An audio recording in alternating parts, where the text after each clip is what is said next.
नमस्कार, मैं डॉक्टर सुनील कुमार आज आपके बीच अंतर्राष्ट्रीय मुद्रा कोष एवं भारत विषय लेकर उपस्थित हुआ हूँ।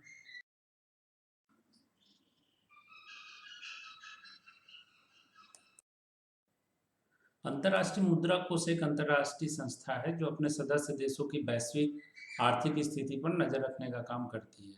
यह अपने सदस्य देशों को आर्थिक और तकनीकी सहायता प्रदान करती है। यह संगठन अंतर्राष्ट्रीय विनिमय दरों को स्थिर रखने के साथ साथ विकास को भी सुगम करने में सहायता प्रदान करती है। अंतर्राष्ट्रीय मुद्रा कोष का मुख्यालय वाशिंगटन डीसी में है। इस संगठन के प्रबंध निदेशक डोमिनिक स्ट्रॉस हैं। आईएमएफ की विशेष मुद्रा एसडीआर स्पेशल रैंक राइट्स है। अंतर्राष्ट्रीय व्यापार और वित्त के लिए कुछ देशों की मुद्रा का इस्तेमाल किया जाता है, जिसमें एसडीआर के अंतर्गत हम यूरो, पाउंड, येन और डॉलर को रखते हैं। आईएमएफ की स्थापना सन 1944 में की गई थी। विभिन्न देशों की सरकार के लगभग 45 प्रतिनिधियों ने अमेरिका के ब्रेटन वुड्स में बैठक कर अंतर्राष्ट्रीय आर्थिक सहयोग की रूपरेखा तैयार की थी। 27 दिसंबर 1945 को 29 देशों के समझौते पर हस्ताक्षर करने के बाद आईएमएफ की स्थापना सुनिश्चित हुई।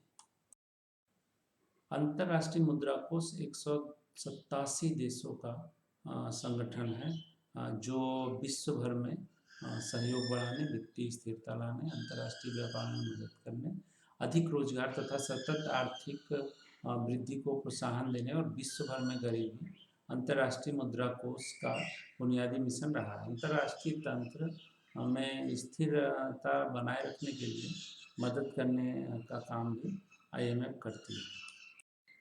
अंतर्राष्ट्रीय मुद्रा कोष का जो काम करने का तरीका है वो कुछ 3 बिंदुओं पर केंद्रित होता है। वैश्विक अर्थव्यवस्था और सदस्य देशों की अर्थव्यवस्थाओं पर निगरानी रखने का काम करना और भुगतान संतुलन में कठिनाई वाले देशों को ऋण देकर और सदस्य देशों को व्यवहारिक सहायता प्रदान करके करती है। भारत में अंतर्राष्ट्रीय मुद्रा कोष का काम भारत सरकार, रिजर्व बैंक तथा अंतर्राष्ट्रीय मुद्रा कोष के बीच सूचना के प्रवाह में मदद देने और रिजर्व बैंक और राष्ट्रीय एवं राज्य सरकारों के अधिकारियों को प्रशिक्षण देने का है। अंतर्राष्ट्रीय मुद्रा कोष का मुख्य उद्देश्य आर्थिक स्थिरता को सुरक्षित रखना, आर्थिक प्रगति को बढ़ावा देना, गरीबी कम करना, रोजगार को बढ़ावा देना और अंतर्राष्ट्रीय व्यापार सुविधाजनक बनाना। सदस्य देशों की संख्या बढ़ने के साथ वैश्विक अर्थव्यवस्था में आईएमएफ का कार्य काफ़ी बढ़ा है।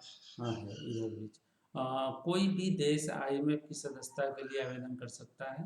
पहले आवेदन आईएमएफ के कार्यपालक बोर्ड द्वारा विचाराधीन के लिए भेजी जाती है। इसके बाद इसकी संस्तुति के लिए भेजी जाती है, जो कि बोर्ड ऑफ गवर्नेंस के पास जाना होता है। वहाँ स्वीकृति होने पर सदस्यता किसी भी देश को प्राप्त हो जाती है।